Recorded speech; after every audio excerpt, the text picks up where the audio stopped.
સૌજીભાઈ રાણપૈયા. હું રાજકોટનો રહેવાસી છું. મને બાલ્કનીમાં પડી જવાથી મારા ખંભામાં ચોટ આવેલી અને 2 લિગામેન્ટ તૂટી ગયેલા. તેનું મેં રાજકોટમાં જ ઓપરેશન કરાવેલું એક હોસ્પિટલમાં. અને પછી મેં ફિઝિયોથેરાપી કરાવી. 1 અઠવાડિયા ત્યાં કરાવી. પછી મને બીજી જગ્યાએ મોકલ્યો. ત્યાં મેં 4.5 મહિના સુધી ફિઝિયોથેરાપી કરી, પણ હાથમાં કોઈ ઝાઝો ફરક પડેલ નહીં. મુશ્કેલથી 20% જેવો ફેર હતો. પછી મારા એક મિત્ર જયેશભાઈ સિંગાડા મળ્યા. એને મને, સાહેબના મિત્ર હતા, એને મને રિકમેન્ડ કરી 2-3 વાર. પછી હું બહુ મુશ્કેલથી અહીં આવ્યો.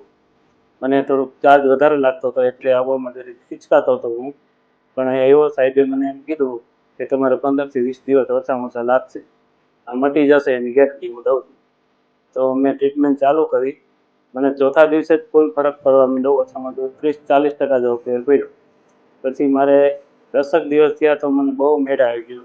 લાગ્યું કે કોઈ તકલીફ નથી અને ઘરે પૂરેપૂરી હું એક્સરસાઇઝ કરતો હતો.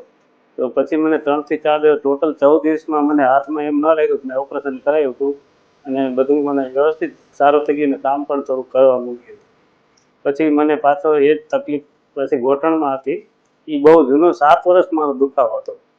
પછી મેં સાહેબને વાત કરી, સાહેબ આવી રીતે છે, હું પલોઠીવાળી નથી આપતો. મને કમરનું ઓપરેશન કર્યા પછી ઘૂંટણ મારો વળતો નહોતો અને વારી નહોતો આપતો, બેસવાનું મને હતી. સાહેબ કે મટી જશે, તમારે આનું ઓપરેશન કરવાની જરૂર નથી. મને 2-3 ડૉક્ટરોએ ઓપરેશન કરવા માટે સલાહ આપી હતી. તો મેં કીધું કાંઈ વાંધો સાહેબ, મટી જાય એની ગેરંટી લ્યો તો હું કરું. એટલે કે કાંઈ વાંધો તમે ટ્રીટમેન્ટ ચાલુ કરો, મટી જશે નવા. તો એ ટ્રીટમેન્ટ મને 11 દિવસમાં સાહેબે મને હાલતો, સાયકલ ચલાવતો અને દોડતો કરી દીધો. તો આ માયો ફિઝિયોથેરાપીમાં જે ખર્ચ આપણે વિચારીએ છીએ એના કરતાં આપણે ટ્રીટમેન્ટમાં અને વગર ઓપરેશન બધી સારું થઈ જાય છે. એવી જાતની દવા કે જરૂર પડતી નથી. ફિઝિયોથેરાપીથી કમ્પ્લીટ મટી જાય છે.